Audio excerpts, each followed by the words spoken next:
அறிவு செய்திகள் வாசிப்பவர் சிவசக்தி ஸ்டார்.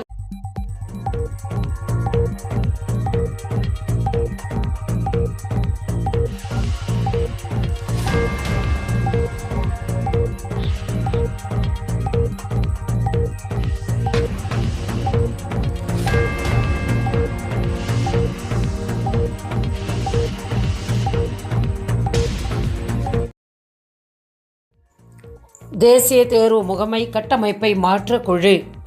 தேசிய தேர்வு முகமையின் கட்டமைப்பை முழுமையாக மாற்ற மத்திய அரசு குழு அமைத்துள்ளது. இஸ்ரோ முன்னாள் தலைவர் ராதாகிருஷ்ணன் தலைமையில் 7 பேர் கொண்ட குழு அமைக்கப்பட்டுள்ளது. தேசிய தேர்வு முகமையின் பணிகளை ஆய்வு செய்து மேம்படுத்துவதற்காக 2 மாதங்களில் அறிக்கை அளிக்கவும் குழுவுக்கு உத்தரவிடப்பட்டுள்ளது. நீட் முறைகேடுகளை தொடர்ந்து இக்குழு அமைக்கப்பட்டுள்ளது குறிப்பிடத்தக்கது. ஜூலை 8 முதல் ஆசிரியர் பொது மாறுதல் கலந்தாய்வு. ஆசிரியர்களுக்கான பொது மாறுதல் கலந்தாய்வு ஜூலை 8ஆம் தேதி தொடங்க உள்ளதாக பள்ளிக்கல்வித்துறை அறிவித்துள்ளது. தமிழகத்தில் கடந்த மாதம் நடைபெற இருந்த ஆசிரியர்களுக்கான பொது மாறுதல் கலந்தாய்வு தேர்தல் நடந்ததை விதிமுறைகள் காரணமாக தள்ளிப்போனது.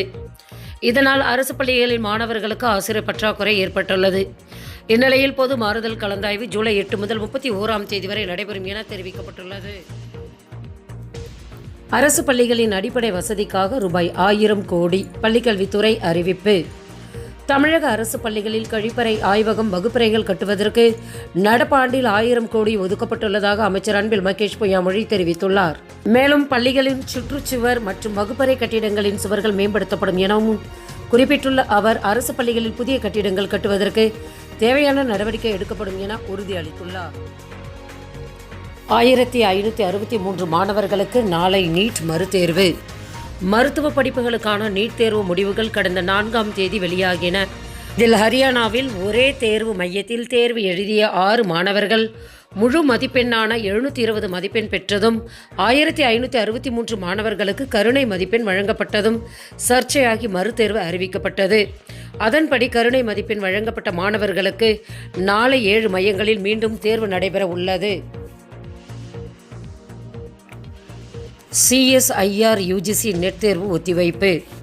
ஜூன் 25 முதல் 27 வரை நடைபெறுவதாக இருந்த CSIR UGC நெட் தேர்வு ஒத்திவைக்கப்படுவதாக தேசிய தேர்வு முகமை அறிவித்துள்ளது.